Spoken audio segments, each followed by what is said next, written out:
The world is all doom and gloom. I hear you.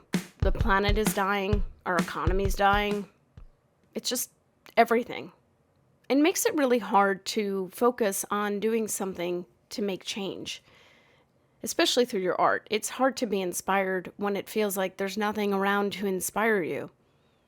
So this week I want to talk about ways to get past that gloom and doom, or get around it, or duck it for a little while so that you can keep going. Before I begin, I'd just like to ask you a favor. Please subscribe if you haven't before. It really means a lot to me and helps me keep going. So my first tip on how to avoid the gloom and doom. Think about the people in your life, whether you know them well or you barely know them at all, that make little differences, that make the world just a little bit better. That person in the supermarket who left some change in the bowl so that you don't have to go fishing around for change. The person who held the door for you when you were entering a store. The nurse who gives her all or his all to help your family members and friends or you, depending on your situation.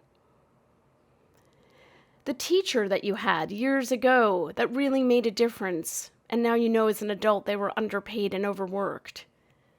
Remember those people who are all every day in their own way fighting a good fight.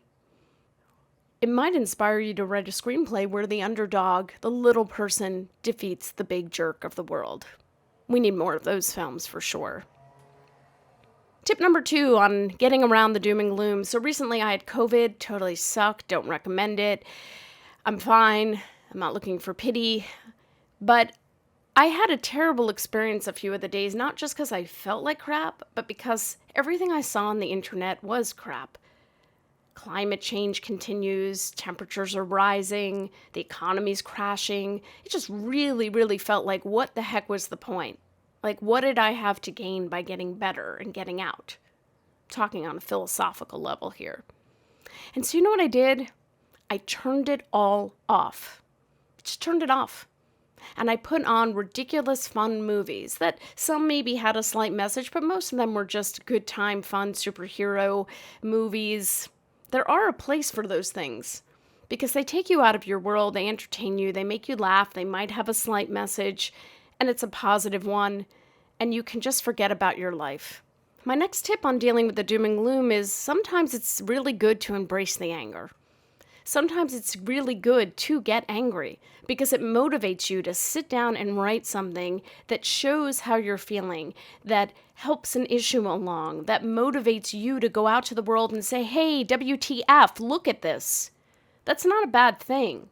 That's not a bad thing at all. Channeling your emotions into something creative is a great way to get past feeling like crap. And it might make you feel better. So it's okay to channel your inner Hulk. The pen is mightier than the green creature, I promise. And the last thing I'd like to recommend to get past the gloom and doom is do simple chores or play simple games where there's a feeling of completion at the end, like do a crossword puzzle, do your laundry. The feeling of actually accomplish something, having control over something, taking something like a crossword puzzle that's empty and filling it and knowing you did it will help boost your morale. Do word search. And again, do simple chores that you don't absolutely hate that aren't torture. I happen to like doing laundry. It really gives me this odd feeling of accomplishment and starting over with clean clothes. And I don't know, I'm weird, but we all know that already.